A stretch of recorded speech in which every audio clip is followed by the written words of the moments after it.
Pai Santo, nós te agradecemos pelo privilégio de estarmos reunidos, Senhor Deus, no dia que o Senhor separou para que o teu povo, Senhor Deus, estivesse junto para adorar o teu nome. Obrigado, Senhor Deus, porque isso para nós não é um peso, mas é um privilégio. Obrigado, Senhor Deus, porque em resposta àquilo que o teu Filho Jesus Cristo fez na cruz, nós estamos aqui, Senhor Deus, com um coração alegre, para te adorar e também para ouvir a tua voz. Que o Senhor fale com a tua igreja, Senhor, através da pregação da tua palavra. Que sejamos, Senhor Deus, edificados, alimentados por tudo aquilo que o Senhor quer falar com a tua igreja nessa noite.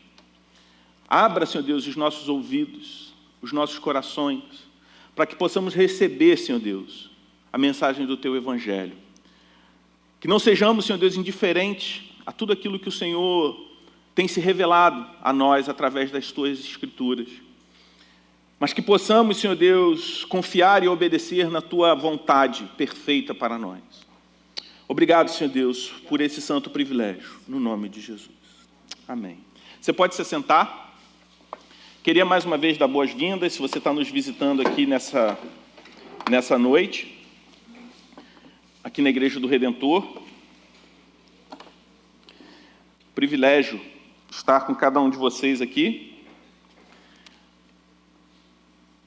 Se você está aqui pela primeira vez, eu queria dizer que tem um presente para você no final do culto. Então, não vá embora sem retirar o seu presente. A gente está aí caminhando, é o último mês dessa série de mensagens, A Missão do Rei, onde nós refletimos sobre a segunda metade do Evangelho de Marcos. E nessa segunda metade do Evangelho de Marcos, nós meditamos sobre o propósito da vinda de Cristo. E antes da gente se aprofundar no texto de hoje, eu queria falar brevemente do que a gente viu na semana passada. Foi o momento da ceia do Senhor, onde Jesus traz previsões sobre eventos futuros, no momento onde ele desfrutava daquela refeição com os seus discípulos. E Jesus ele traz notícias angustiantes a respeito de uma iminente traição que ele sofreria por um dos seus 12 mais próximos amigos. Imagine só o cenário daquela ceia, onde estava todo mundo à mesa, e em cada rosto era possível ver uma mistura de emoções: confusão, tristeza, preocupação, descrença. No centro, Jesus, da mesma forma que ele demonstrava amor, ele também demonstrava tristeza. Jesus aponta para uma bolsa de moedas, apontando para a traição por 30 moedas de prata que ele sofreria. Ao mesmo tempo que os discípulos murmuravam entre si, questionando quem entre eles trairia o mestre, quem entre eles trairia o rei. Essa imagem é a soma do sentimento de tensão e também de desolação que envolvia a trama da traição dentro da narrativa bíblica.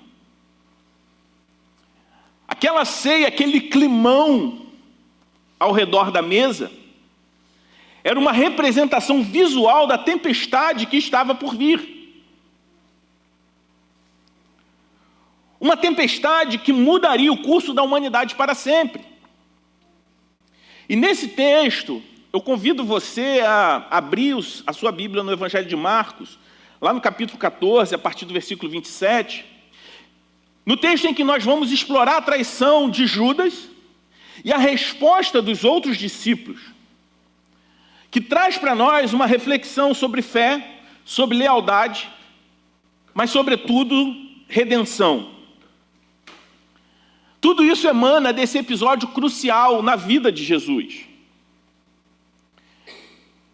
E se aproximando desse episódio, nós somos convidados a mergulhar em seus detalhes, em suas implicações, buscando uma compreensão mais profunda das ações de Judas, dos discípulos e das consequências dessa trama redentora do Pai. Marcos 14, a partir do versículo 27, a palavra de Deus diz assim: E Jesus disse aos discípulos: Serei uma pedra de tropeço para todos vocês, porque está escrito: Ferirei o pastor e as ovelhas ficarão dispersas. Mas depois da minha ressurreição, irei adiante de vocês para a Galiléia. Então Pedro disse a Jesus: Ainda que o Senhor venha a ser um tropeço para todos, não será para mim, disse Pedro. Mas Jesus lhe disse: Em verdade lhe digo que hoje, nessa noite, antes que o galo cante 2 vezes, você me negará 3 vezes. Mas Pedro insiste com veemência: Ainda que me seja necessário morrer com o Senhor, de modo nenhum o negarei. E todos os outros diziam a mesma coisa. E então foram ao lugar chamado Getsêmani. Ali Jesus disse aos seus discípulos: Sentem-se aqui, enquanto eu vou orar. E levando consigo Pedro, Tiago e João, começou a sentir-se tomado de pavor e angústia. E lhes disse: A minha alma está profundamente triste até a morte. Fiquem aqui e vigiem. E adiantando-se um pouco, prostrou-se em terra e orava para que, se possível, lhe fosse poupada aquela hora. E dizia: Abba, Pai, tudo te é possível. Passa de mim esse cálice. Porém, não seja o que eu quero, e sim o que tu queres. E voltando, achou-os dormindo. E disse a Pedro: Simão, você está dormindo? Não conseguiu vigiar nem 1 hora? Vigiem e orem, para que não caiam em tentação. O espírito, na verdade, está pronto, mas a carne é fraca. Retirando-se de novo, orou-se, repetindo as mesmas palavras. E voltando, achou-os dormindo outra vez. Porque os olhos deles estavam pesados e não sabiam o que lhe responder. E quando voltou pela 3ª vez, Jesus lhes disse: Vocês ainda estão dormindo e descansando? Basta! Chegou a hora. O Filho do Homem está sendo entregue nas mãos dos pecadores. Levantem-se, vamos embora. Eis que o traidor se aproxima. E logo, enquanto Jesus ainda falava, chegou Judas, um dos 12, e com ele uma multidão com espadas e porretes, vinda da parte dos principais sacerdotes, escribas e anciãos. Ora, o traidor tinha dado a eles um sinal: aquele que eu beijar é esse. Prendam e levem-no com segurança. E logo que chegou, aproximando-se de Jesus, Judas disse: Mestre, e o beijou. Então, eles agarraram Jesus e o prenderam. Nisso, um dos que estavam ali, sacando a espada, feriu o sumo sacerdote e cortou-lhe a orelha. Jesus lhe disse: Vocês vieram com espadas e porretes para prender-me, como eu fosse um salteador? Todos os dias eu estava com vocês no templo, ensinando, e vocês não me prenderam. Mas isto é para que se cumprissem as Escrituras. Então todos o deixaram e fugiram. Um jovem, coberto unicamente com um lençol, seguia Jesus. Eles o agarraram, mas ele largou o lençol e fugiu nu. Amém? Essa é a palavra de Deus para nós. Jesus está aqui. O momento da sua agonia começou. Jesus começa a beber o cálice da ira de Deus, para que eu e você pudéssemos beber o cálice da salvação. Jesus, ele começa a experimentar solidão e sofrimento. Jesus, ele se submete no jardim do Getsêmani, para poder salvar os pecadores na cruz. Jesus é o rei que sofre sozinho pelo seu povo. Jesus celebrou a Páscoa com os discípulos. E ao fazê-lo, ele institui a ceia do Senhor, um memorial que retrata a sua expiação sangrenta e antecipa a vinda do reino de Deus em toda a sua glória. Porém, à noite, tem uma nuvem negra e densa pairando sobre a sua cabeça. Ele sabia que um de seus amigos mais próximos o trairia. Jesus sofreria nas mãos dos seus inimigos, que já planejavam a sua morte. Era um planejamento que já havia algum tempo, que já perseguia Jesus há algum tempo. Só que Jesus não sofre somente nas mãos dos seus inimigos. Jesus não sofreria somente a traição de Judas, mas como ele disse, ele sofreria também com a falha, com a traição de seus amigos, que falham com ele na hora de maior necessidade. Quando Jesus mais precisou, seus amigos o traíram, o abandonaram e o negaram, como nós vamos ver na semana que vem. E Jesus sofre também nas mãos do Pai, porque era da vontade do Pai que Jesus bebesse o cálice da ira divina. O cálice da ira divina que eu e você deveríamos ter bebido, merecíamos ter bebido. Para espanto dos anjos e para a maravilha, o deleite, maravilha dos pecadores salvos pela graça. Como diz Isaías 53:10, ao Senhor agradou esmagar o seu filho. Foi a vontade do Pai que seu filho amado morresse para que ele não tivesse que matar eu e você. Porque a palavra de Deus diz que o salário do pecado é a morte. E todos nós pecamos. Todos nós fomos destituídos da graça de Deus. E aprove ao Senhor depositar sobre a vida do seu filho, o único que não pecou, a condenação que era minha e sua. E o sofrimento desse grande rei, Jesus Cristo, tem várias faces. É um sofrimento pessoal, ao ver seus amigos o abandonando e o traindo. Mental, porque ele sabia de tudo que estava prestes a acontecer. E, acima de tudo, espiritual. Porque na cruz ele enfrenta o abandono também do Pai. Jesus viu a mão do seu amoroso Pai em tudo isso, apesar de todo o sofrimento, apesar de toda a angústia. Jesus viu a bondosa mão, a amorosa mão do seu Pai sobre todas essas circunstâncias. Jesus confiou no Pai, na sua hora mais difícil. Uma hora em que nossas mentes humanas e finitas nunca poderiam compreender plenamente. Porque ele diz: Senhor, Pai, se possível for, passa de mim esse cálice, mas acima de tudo, seja feita a sua vontade, e não a minha. Na sua hora de maior angústia, de maior sofrimento, ele confiou no Pai. Ele confia irrestritamente no Pai.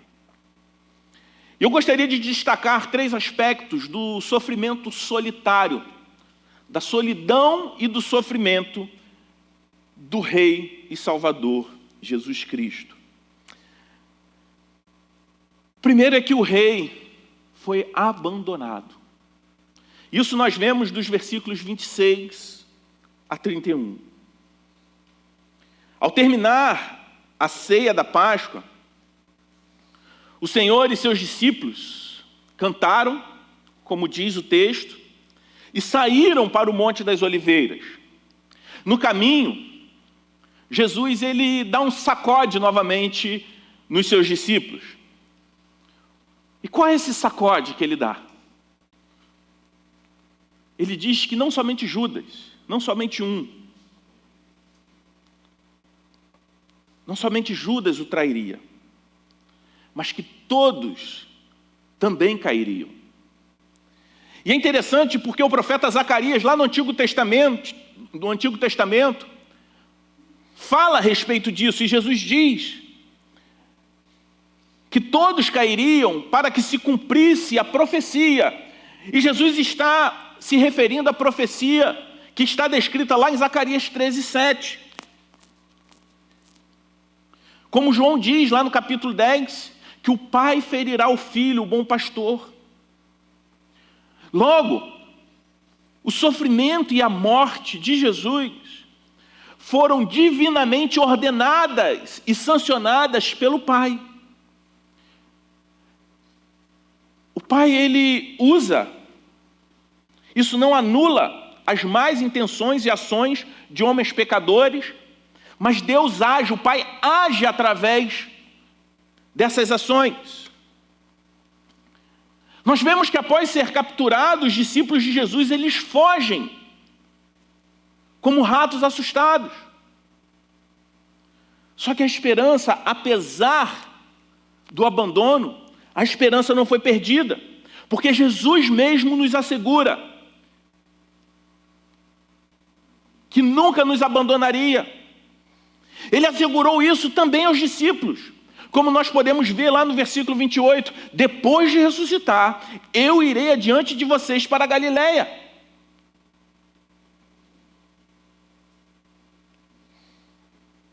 Onde o rei chamou aqueles homens pela primeira vez, ele os encontraria novamente. Lá, o rei retornaria, os restauraria e os comissionaria para levar a mensagem do Evangelho, não somente àquela localidade, mas a todas as nações. Foi assim que o Evangelho chegou até nós. Mas é interessante a gente observar também algo que aqueles discípulos esqueceram, algo que está escrito lá em Provérbios 16, versículo 18, que nos lembra dolorosamente que o orgulho vem antes da destruição e o espírito arrogante antes da queda. Muitas vezes nós esquecemos essas palavras e sofremos consequências por conta disso.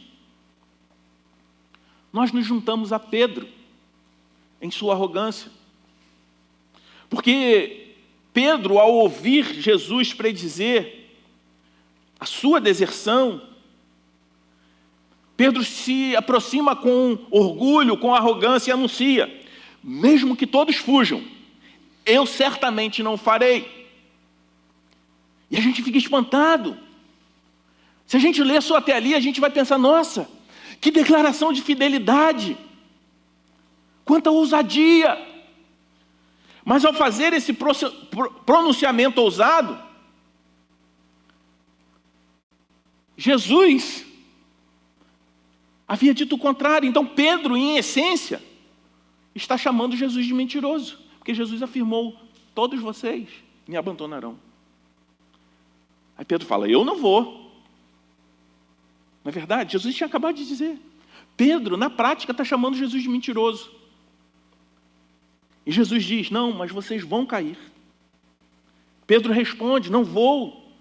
Jesus responde: embora as suas palavras contenham uma repreensão, eu não posso deixar de imaginar que as palavras de Pedro, de alguma forma, estavam sendo motivadas por compaixão e por bondade. Só que Jesus fala: eu garanto a você que nessa mesma noite, antes que o galo cante 2 vezes, você vai me negar 3. E é interessante que você pensa assim, após Jesus falar isso, você pode pensar assim: não, depois dessa, Pedro ficou quieto, ele foi silenciado. Mas não é assim. Pedro continua, ele diz: que isso, mestre? Se eu precisar morrer contigo, eu morro, mas eu não vou te negar, como está lá no versículo 31. E aparentemente o restante dos discípulos, eles também foram apanhados nesse frenesi de lealdade que Pedro inflou eles. Porque o texto diz que todos disseram a mesma coisa. Estamos juntos, estou contigo, até a morte. Mas sabe o que nos espanta mais?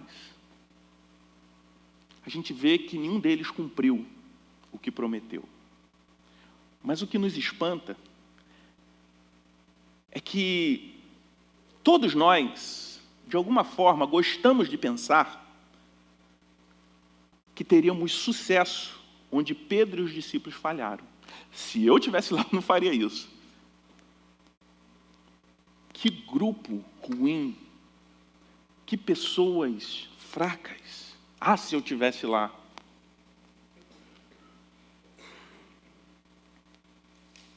Se eu estivesse lá, eu seria mais controlado, eu seria mais humilde, e eu não ia falhar.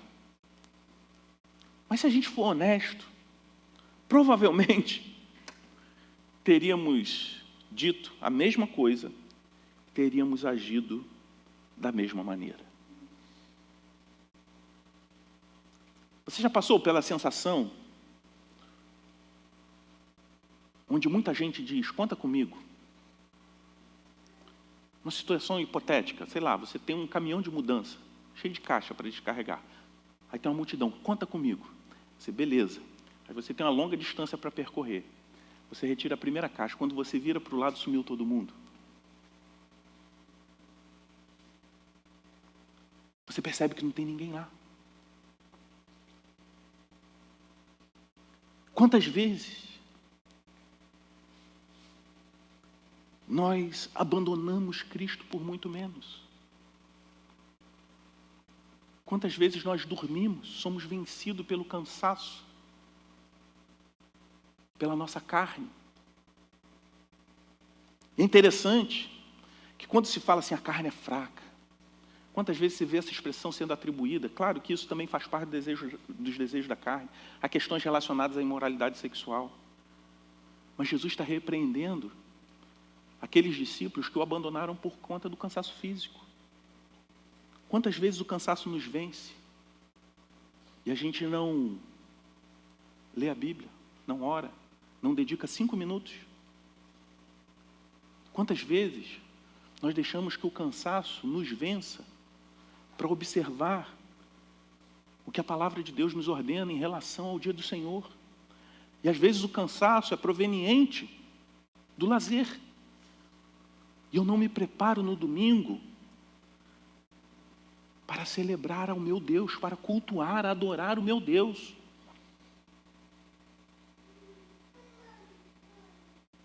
Mas a esperança nessas palavras, há repreensão e há esperança. Porque da mesma forma que nós, por vezes, abandonamos Cristo, nós também somos destinatários do gracioso perdão e restauração do nosso Senhor. Jesus aceitou que ele seria abandonado. Ele aceitou que ele seria deixado sozinho. E tudo isso aconteceu para que eu e você nunca fôssemos abandonados ou deixados sozinhos. Hebreus 13, versículo 5, diz que o Senhor nunca irá nos deixar, nem nos abandonará. Como nós cantamos sobre a bondade de Deus, que a bondade dele o que? Nos seguirá. Isso é uma verdade. Apesar da nossa infidelidade, da nossa traição.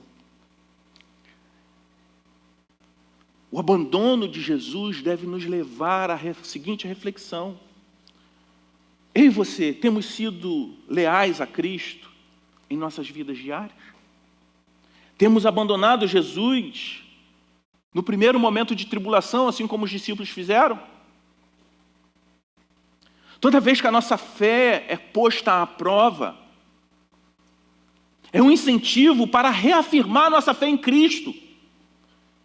Sobretudo quando as circunstâncias são difíceis, são desafiadoras.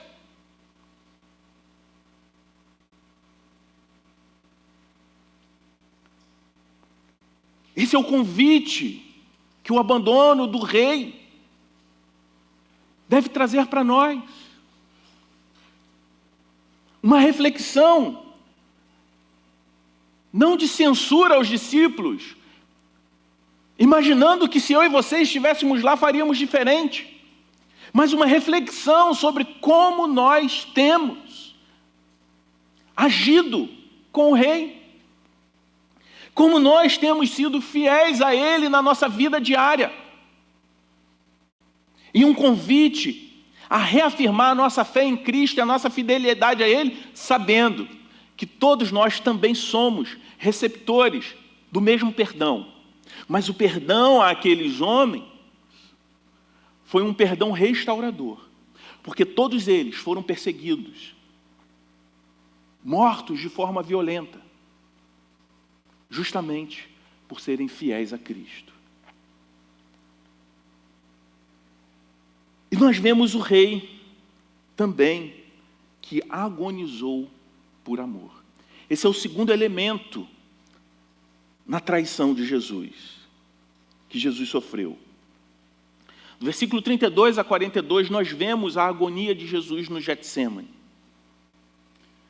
Esses versículos constituem um solo sagrado, porque eu e você nunca conheceremos a profundidade da agonia e da dor que o nosso Salvador suportou naquela noite, sozinho. E ele suportou isso tudo por pecadores, como eu e você.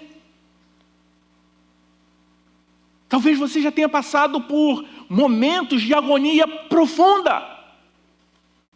Talvez eu esteja falando isso agora e você esteja se lembrando de algum momento.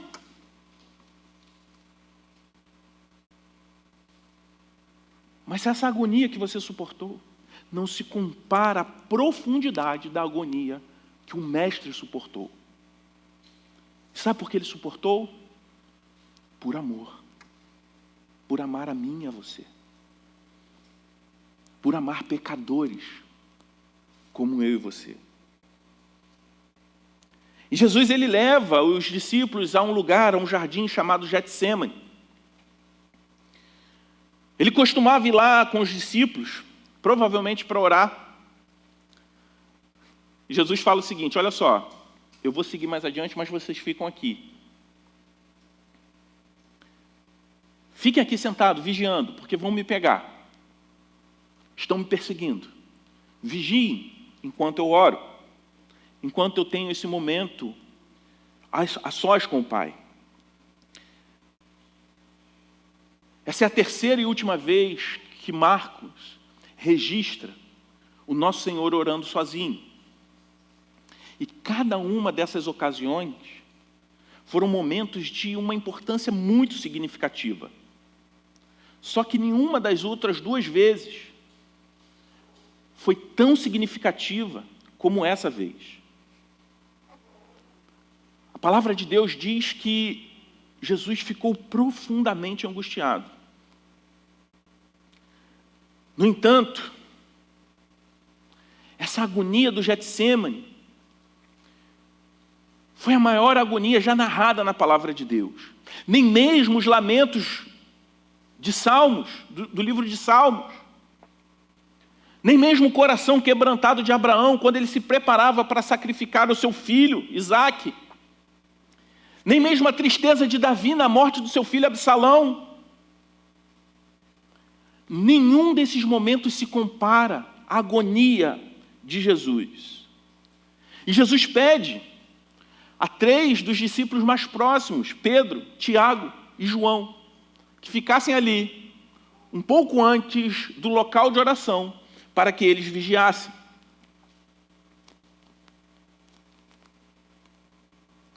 Jesus, ele cai no chão. E ele cai no chão porque sobre os seus ombros existia um enorme fardo que ele não merecia carregar. E ele faz essa poderosa oração onde ele diz: se possível fosse, me livre disso, Pai.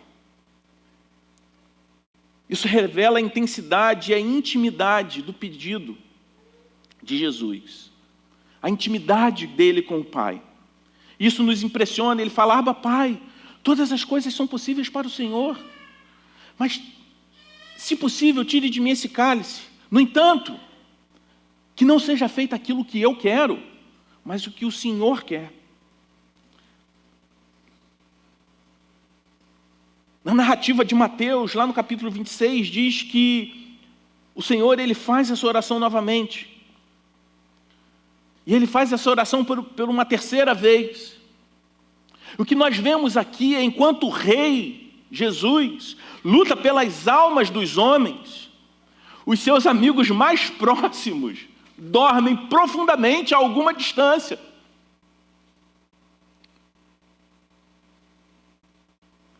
E é interessante porque o tom do castigo do nosso Senhor foi, sem dúvida, suave e cheio de graça. Porque ele repreende, mas ao mesmo tempo incentiva os seus discípulos a serem vigilantes e orarem.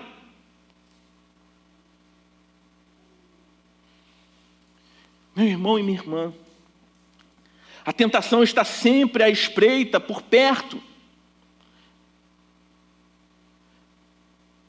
E nós ainda estamos apegados à nossa carne pecaminosa. A fraqueza da carne realmente age com grande poder e nos leva a lugares distantes da onde o Senhor quer que a gente esteja. É interessante que essa expressão, eu tive um líder de adolescentes na igreja que ele sempre falava: olha, a carne é fraca, mas lembra, o pecado não é vitamina. Não se fortalece a carne pecando.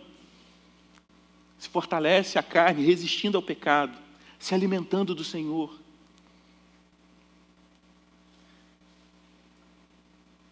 Jesus, ele sabia, ele queria, ele sabia que os discípulos iriam ceder, mas ele queria que eles fossem fortes para ele. Jesus sabia que eles iriam falhar. Jesus agonizou por causa da sua paixão. E ele fez isso sozinho, solitário. Por isso que quando ele acorda os discípulos pela última vez, ele diz: basta, a hora chegou, a questão está resolvida. A vontade do Pai e do Filho naquele momento já estavam unidas. Jesus já tinha submetido completamente à vontade do Pai. Não havia mais divergência. Jesus já havia agonizado sozinho. E agora, a vontade de Pai e Filho era apenas uma. Estavam unidas.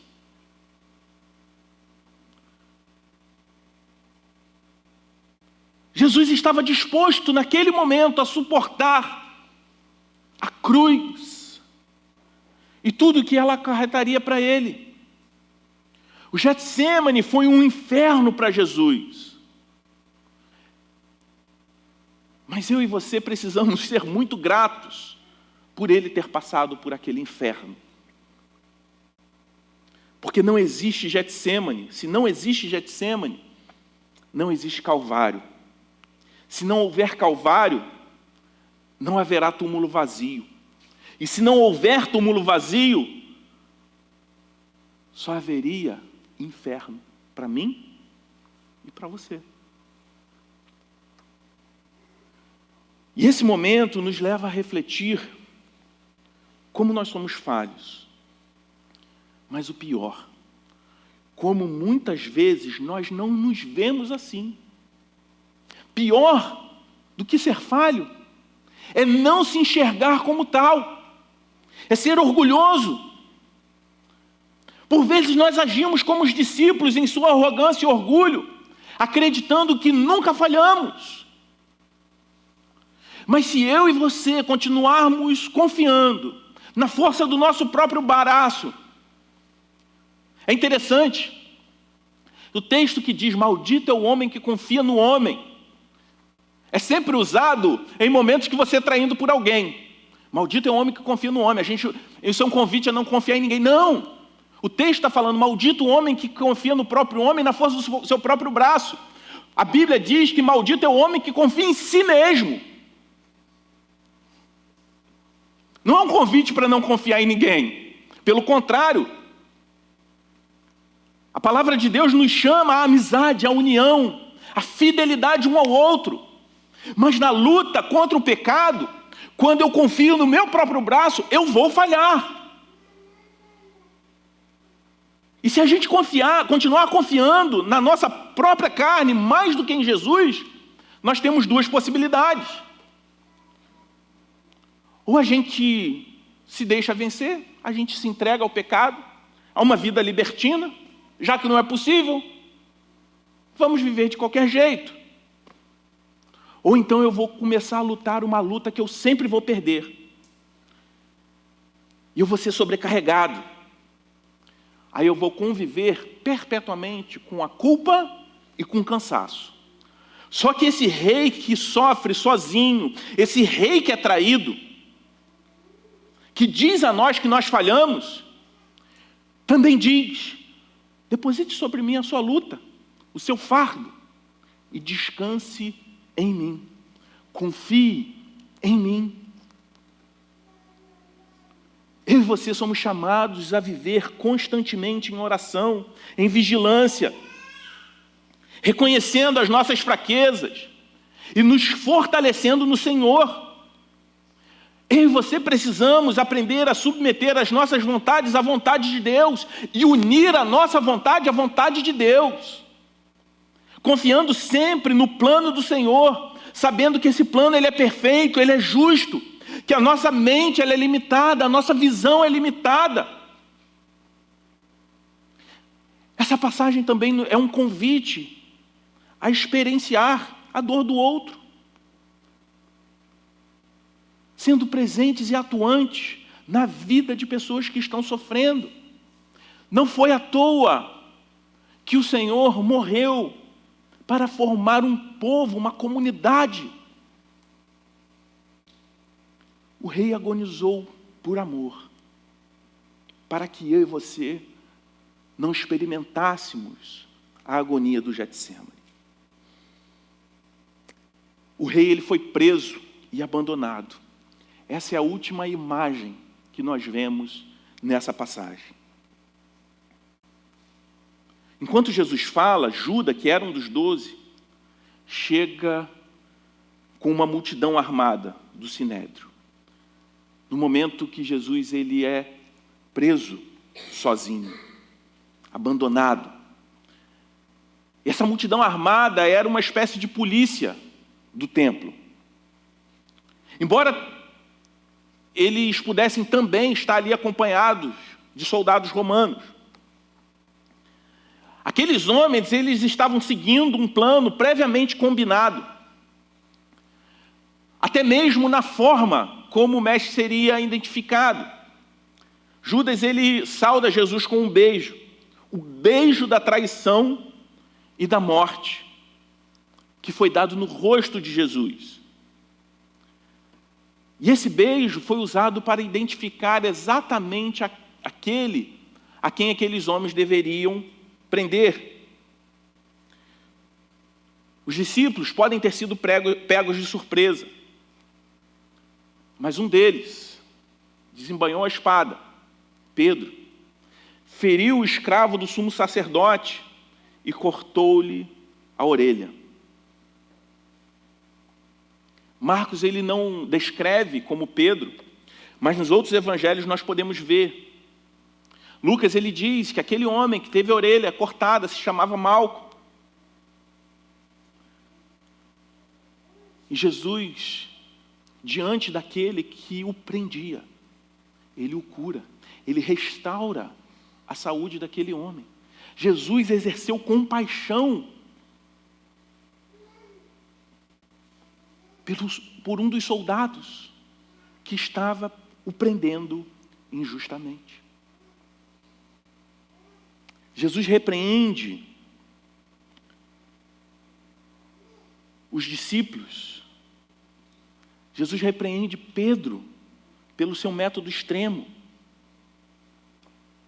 E ele se repreende também a multidão, ele surpreende a multidão. Porque diante deles não era um ladrão, um revolucionário político. Aqueles homens que estavam prendendo sabiam quem era Jesus. Como ele mesmo fala, ele estava dia após dia ensinando no templo. Aqueles homens sabiam quem Jesus era. Eles poderiam ter prendido Jesus em outro momento. Mas prender Jesus tarde da noite, em um local tranquilo, isolado, demonstra a covardia daqueles homens que prendem Jesus e jogam ele na solidão. Foi vergonhoso. Mas era necessário que fosse dessa forma, para que também as Escrituras se cumprissem. Pois o profeta Isaías profetizou sobre o servo sofredor, que ele seria desprezado e rejeitado pelos homens. Isaías 53:3 diz isso. Ele foi levado. Ele foi contado entre os rebeldes. No Evangelho de Marcos, nos últimos 2 versículos que lemos, nós vemos a triste deserção dos discípulos. Todos eles. Aqueles que pouco tempo antes se vangloriavam, que morreriam por Jesus, agora não eram mais encontrados em lugar nenhum. E é interessante que o texto registra que um jovem anônimo quase foi capturado, mas conseguiu escapar. Contudo, seu lençol, a sua veste de linho foi capturada, a ponto daquele jovem fugir nu. A tradição e muitos estudiosos acreditam que esse jovem era Marcos, o autor do 2º Evangelho. E então, novamente, como aconteceu no Jardim do Éden, a nudez é exposta. É uma demonstração do que aconteceu no Éden, que a nossa nudez é exposta quando abandonamos o Deus que nos ama e nos agraciou tão abundantemente com as suas bondades e as suas dádivas. E Jesus, ele está preso, e não somente preso, ele está abandonado. Ele está sozinho para enfrentar não somente a ira dos homens, mas também a ira de Deus. Jesus, nesse momento, está prestes a receber tudo o que eu e você merecemos, para que possamos receber tudo o que Jesus merecia, tudo o que Jesus merece. O que nós estamos vendo é o início da grande troca, da grande substituição. Essa passagem é um convite para que eu e você possamos permanecer firmes em nossa fé. Mesmo quando nós enfrentamos perseguição, mesmo quando nós nos sentimos traídos. Essa passagem também nos encoraja a lutar por justiça e integridade em nossas vidas, em nossas comunidades de fé, em um mundo onde muitas vezes a verdade é relativizada. É um convite também para buscarmos restauração e reconciliação em relacionamentos quebrados, confiando que o Senhor pode trazer cura e redenção às nossas histórias.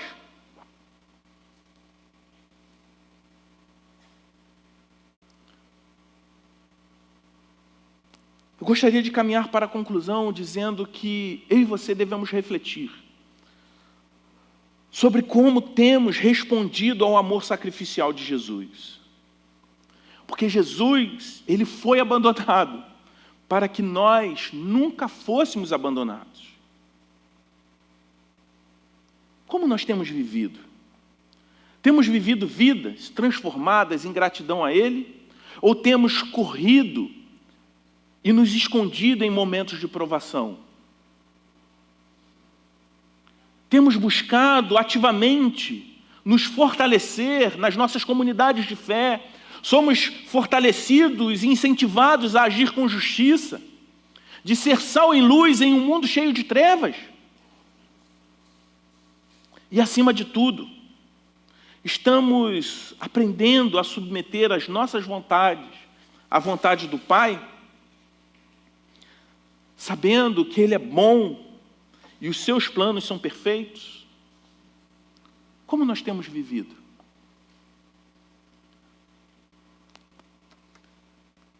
Essa semana eu estive em Macapá, um lugar distante, norte do país. Se não for o estado mais novo, é um dos estados mais novos. Ele surgiu em 1988. Uma capital que, por solo brasileiro, não é possível chegar por rodovia, somente de barco ou de avião. Foi um momento diante de uma cidade, uma capital que parecia uma cidade de interior, com muito pouco recurso, e lá estava a Igreja de Cristo, vibrante, feliz, fiel, servindo a Ele com alegria. Isso encheu meu coração de alegria, vendo a dificuldade daqueles irmãos e aproveitando aqueles 3 dias ali de aprendizado. Eu fui para lá para ensinar, mas eu tenho certeza que eu aprendi muito mais do que eu ensinei àqueles irmãos. Que diante de uma situação, de uma circunstância tão desfavorável, são tão fiéis, e por vezes a gente, em um contexto, apesar de todas as dificuldades do Rio de Janeiro, um contexto muito melhor. Muitas vezes nós falhamos. E foi interessante que naqueles 3 dias lá com os nossos irmãos amapaenses, em um dos cultos, teve um momento de prelúdio, né? Os mais antigos aqui vão saber o que é isso. Alan balançou a cabeça assim, ó, revelou a idade nesse momento. Prelúdio. Eu via o vídeo da igreja de um pastor amigo meu tendo um prelúdio com violino, de um hino bonito. E lá eles fizeram um jovem, adolescente, com violão de nylon, dedilhando, e outro irmão no teclado, fazendo um prelúdio de um hino antes de começar. Que coisa bonita. O que nós vimos hoje aqui foi um prelúdio. O Getsemane é o prelúdio do Calvário. Antes que pudesse entregar o seu corpo para ser espancado e crucificado na cruz, ele deveria primeiro entregar a sua vontade ao seu Pai Celestial no jardim. No primeiro jardim, no jardim do Éden, Adão disse ao Pai: não seja feita a tua vontade, mas a minha. E o que aconteceu? Toda a criação mergulhou no pecado. Mas no Getsemane, o segundo jardim, o segundo Adão, Jesus Cristo diz: não seja feita a minha vontade, mas a tua. E o que aconteceu? A redenção e a salvação de toda a criação começa. Getsemane é o prelúdio do Calvário. Se não houvesse Calvário, não haveria túmulo vazio. Se não houvesse túmulo vazio, não haveria redenção para mim e para você. Essa é a mensagem do Getsemane. Como nós temos reagido diante da solidão e do sofrimento que Jesus enfrentou por mim e por você? Como nós temos agido? Como os discípulos naquele momento, que apesar de falar, até a morte eu estou contigo, mas falharam? Ou temos respondido com graça e fidelidade a esse rei que sofreu sozinho por mim e por você? Vamos orar?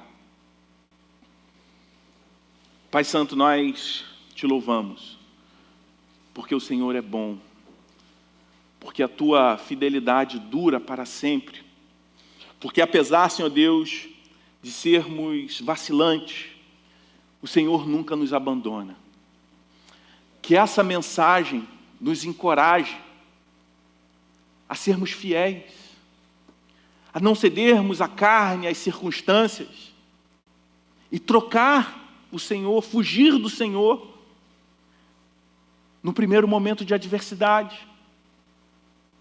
Que possamos olhar, Senhor Deus, para a falha dos discípulos e admitir que se estivéssemos ali, faríamos o mesmo, porque por vezes, em circunstâncias muito menores, também te abandonamos.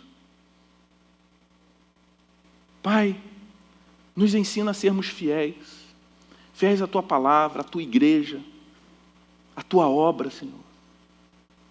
E se porventura, se há pessoas aqui que ainda não conhecem a mensagem do Teu Evangelho, que ainda não receberam Jesus Cristo como Senhor e Salvador das tuas vidas, que a partir de tudo aquilo que eles leram e ouviram hoje, eles possam entender que o Teu Filho carregou agonia por amor a eles, para que eles não precisassem sofrer uma agonia profunda como a que Cristo sofreu no Getsêmani. Que o Senhor possa abrir esses corações e essas mentes e fazer a obra nesses corações. E que nós, outros, que já somos seus discípulos, que diante dessa realidade, o Senhor venha nos restaurar cada vez mais, para que possamos responder com fé o Teu chamado, o chamado de sermos Teus discípulos, de fazer a Tua obra no mundo e espalhar o Evangelho. Que a gente não venha ter uma fé vacilante, mas que possamos ser fiéis ao Senhor a todo tempo. No nome de Cristo é que nós oramos. Amém. Vamos nos colocar de pé, vamos adorar.